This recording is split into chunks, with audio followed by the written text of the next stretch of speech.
In this video, we're going to do an oil change on a 2016 Toyota Tacoma, which is the third generation of the Tacoma. This oil change video should be applicable for all 2016 and newer versions of the third generation Tacoma, and it should be very similar for other Toyotas with the 3.5 liter V6 engine. Now, in this video, we're going to make the video as quick and concise as possible, and just give you some of the basics on the oil change. I've got another video on my channel that's a little more thorough. If you want to watch that, I'll put a link in the description below. But with that said, walk you through a few things real quick. So first of all, the oil that you're going to need for the vehicle, you want to make sure that it matches Toyota specifications. This is a Mobil 1 0W20 oil that does match those specifications, so it's a good option to consider. And then likewise with the oil filter, Mobil 1 M1C-251A meets the specifications. There's others out there that match as well. So go to your local auto parts store and they can get you set up. The other thing that you're going to need is this oil filter goes inside of a canister, so you're going to need to have this little adapter here in order to remove the canister and get the oil filter out and replace it. You're going to need a wrench to go with that, and then we need a 12mm socket for removing the skid plate under the vehicle, and a 14mm socket for the drain plug underneath. So those are the things that you're going to need. Creeper makes it a lot easier to get under the vehicle, and then you also want to have a drain pan for picking up the oil once you drain the engine. Okay, so you're going to start off with that 12mm socket. You've got two screws up here at the front, or two bolts rather, and then you've got two at the back. We already unscrewed 3 of them, so I'll take the last one out. And then the whole pan just kind of tilts down, and then there's 2 little clips at the front here that you just lift up and you lower it down. So it's actually pretty easy to get off just those 4 bolts. Unscrew those, and then you have the 2 little clips at the front. Okay, so once you have that front skid plate off, the drain plug on the Tacoma is located basically right under the axle in the center of the vehicle. You'll see the 14mm bolts sticking out there. On TRD off-road models and probably the TRD Pro, you've got this additional skid plate. There's an opening in the skid plate to access the bolt. If you don't, then it's going to be a little bit less obvious because less will be, or more is going to be open to view. But it's basically right in that center point. And we already loosened it with the socket. We've got this little extender on there. Makes it a little easier to get to the bolt. Once it's loosened, then you can just use your finger to unscrew the bolt until we get oil flowing.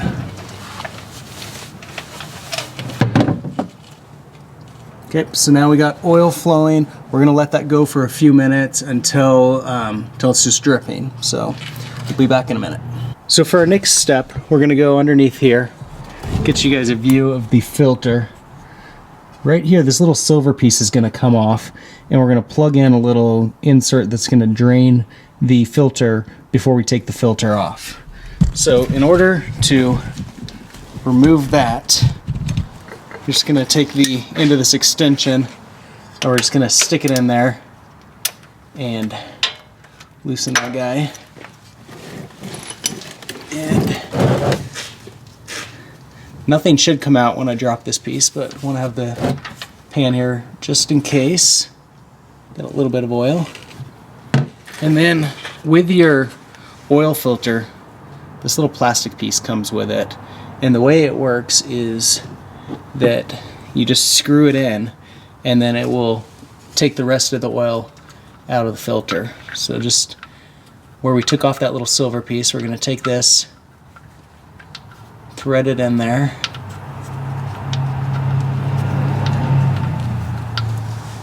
There we go. No.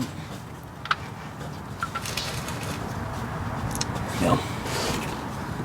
Alright, so we got it threaded in, so now the oil's coming out. And now that that's draining, just like with the drain plug, we're gonna let that keep on draining until there's no more coming out. Then we'll take the filter off, and when we take the filter off, we'll probably get a little bit more oil. So now that the oil stopped draining, we're going to unscrew this little insert and set it aside. And then we've got our wrench with this adapter for the oil filter that we're going to start removing. Now, the idea with that little insert is that we shouldn't get much oil coming out afterward, but be prepared just in case, because there's a good possibility that we're going to get some more oil coming out when we pull this off.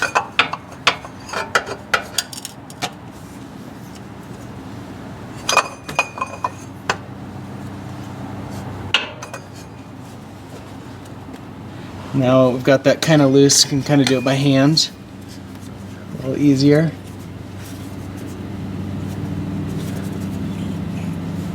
Alright, I can hear some air, so I think we're almost clear.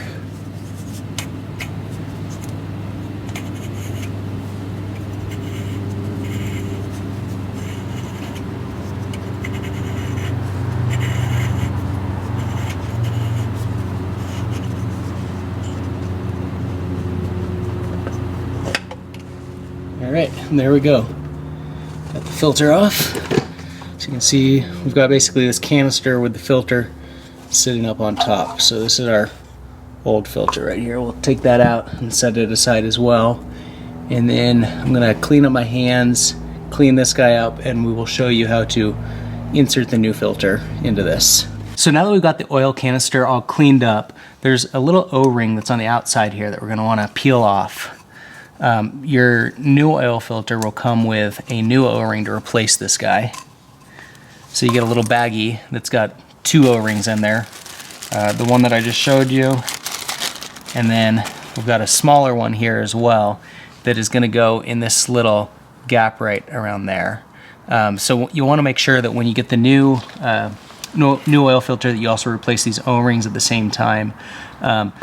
When putting these on, take just a little bit of oil, put on your finger or on a towel, and just kind of rub it along the outside of the O-ring to just kind of moisturize it a little bit. It will help prevent the O-ring from cracking over time.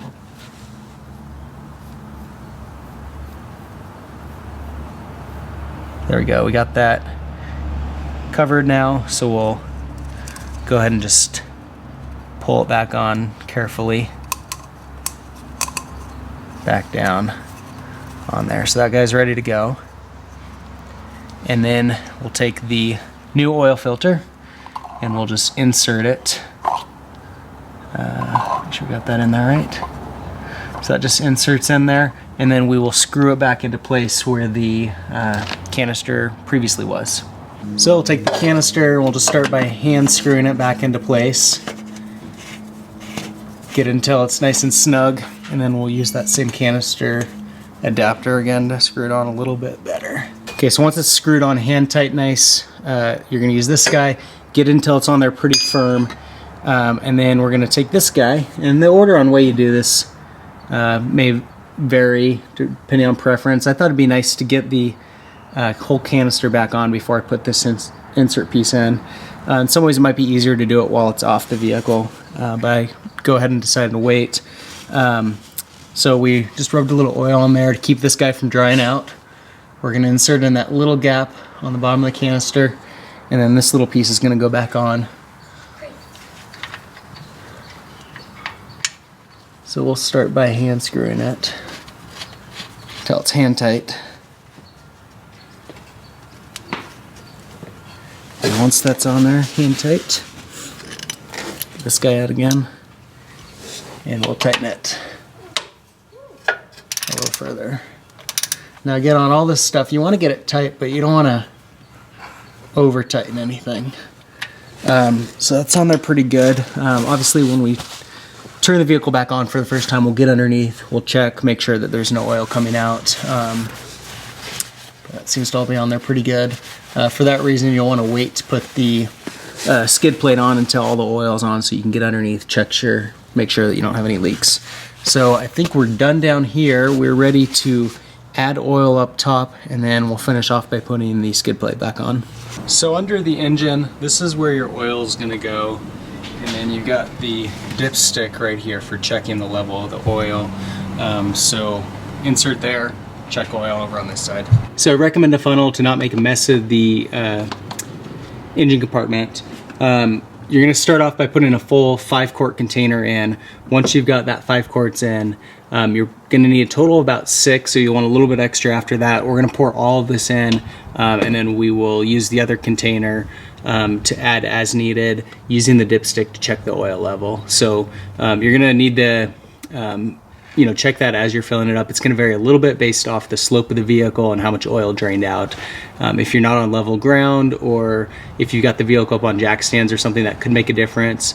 A tip, if you do have it on jack stands, as you're emptying the oil, you want to lower it back down to get as much oil out as possible before putting the drain plug back on and the filter back on. So I was able to slide under the vehicle without that, but if you're lifting it up, then you'll want to make sure that you do lower it down just to make sure you get all that oil out. So we're going to go ahead and add the oil in, and then once we've got it filled back up, we'll put that skid plate back on the bottom. So after turning the truck back on, we were a little low on oil, so we added a tiny bit more to the engine. Put the skid plate back on the same way that we took it off. The key is to put those little clips on the front first. Actually makes it really easy to position the holes for the bolts to screw up in there. With that said, that is a quick oil change on the 3rd generation Toyota Tacoma. If you've got any comments or questions, leave them in the section below. For more videos on the 3rd generation Tacoma, subscribe to my channel. In the meantime, thanks for watching.